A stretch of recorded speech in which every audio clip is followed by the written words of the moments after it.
Joining us now, opinion contributor to SuperTalk Mississippi News, former Justice of the Mississippi Supreme Court, Judge Oliver Diaz. Good to see you there, Justice. How are you today, sir? Doing great. Good morning, Gerard. How are you? I'm doing fantastic. I read your article. It was fascinating. You've traveled quite a bit, and you make some observations in your article about Americans traveling abroad versus Americans seeing the good old USA. Tell us about that. Yeah, well, thanks for reading. I appreciate that. I'm trying, my intent here is to try to get more Americans involved in traveling. We don't think of it a lot of times, but traveling is a basic right that Americans have. It's not something that comes natural. We have to exercise our right. You hear people debating maybe the Second Amendment, the First Amendment, all of our constitutional rights. But one of our constitutional rights is the right to travel. And Americans seem to take it for granted. I mean, there's never any debate about traveling. If we want to get in the car and drive over to Louisiana, watch a Saints game, or drive down to Destin for the weekend at the beach, we just jump in the car and do it. We don't think that we're actually crossing state borders in order to do that. And at one time, that was not a right that Americans had. We would have been stopped at each border, maybe had a passport to have access into even a different state. But the Supreme Court has ruled that the right to travel is a basic right of Americans, and we need to exercise that right. Yeah, and it's somewhat unique to America, is it not, Judge? Well, it is. An American passport is one of the most valuable travel documents there is in the world. Americans, there are basically 193, I think it is, countries recognized by the United Nations, and I think maybe 6 territories. But a United States passport allows American citizens to travel to 186 of those countries without applying for a visa in advance, which is incredible. I mean, that's access to the entire world that Americans have. By contrast, let me give you a real contrast. America only allows 40 countries to travel into the United States, citizens of 40 countries to travel here without a visa prior to coming to the States. That's amazing. I think it's also worth noting that there are a lot of Americans that really have not traveled in their lives too far away from where they live. And it seems like those who live in the more populated areas, in my experience in traveling all across the country, I'm always stunned to find out just how little traveling people that live in these big centers of population have done. Yeah. The stats are that only about 40% of Americans even have a passport, which allows you to travel outside the country. So basically 60% of Americans don't even have a passport or access to international travel. Wow. But there's several reasons for that. I mean, America is a really big country. There's a lot to do here.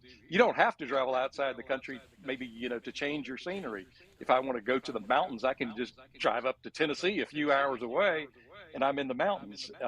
We can do that. But by limiting ourselves to the United States, we're really limiting our access to the world. I mean, there's so much to see and do out there. And I really want to encourage Americans to get out there and travel internationally. I travel a lot. And we see Australians a lot. Australians travel the world. They're great travelers. We see Europeans are out there all the time. We run into Europeans everywhere we go. We very rarely run into fellow Americans while we're traveling outside the United States. It's really a funny thing. And so much so that when we are traveling, and if I go to a country, people really want to talk to me and find out more about America because they see so few American tourists outside the country. Yeah. And so you also discuss in the article, Judge, about how Americans generally don't speak another language, but folks in other countries do, are usually multilingual, and most, in fact, speak English. Yeah, that one of the great things I've recognized, and I'm one of those Americans. I don't speak a foreign language. I have enough Spanish to get by. I can ask for a cerveza, por favor, but that's about it.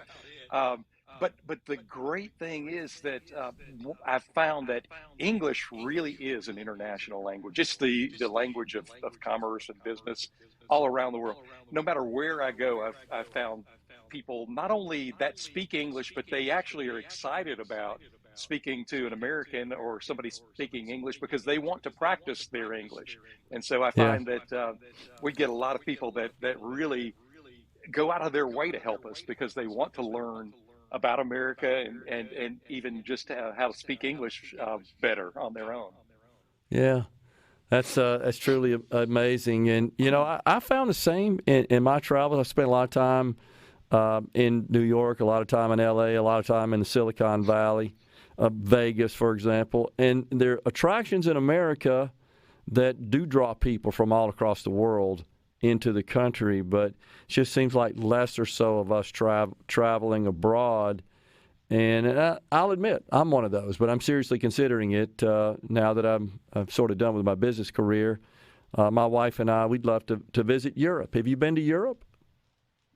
Oh yeah, yeah. I've been to Europe a good bit. One of the great experiences I had in Europe was actually walking the Camino de Santiago. It's a pilgrimage, a long trail. It's actually about 750 miles of walking through Spanish countryside, which was incredible. We actually extended it and walked through France and Spain. We walked every day for about 64 days, I think it was, Yeah. across France and Spain. And it was just incredible. It's a great way to travel because you're going through these very tiny villages. They're very, yeah, that don't get the standard tourists. So they get a lot of Yeah. people walking through there doing the trail.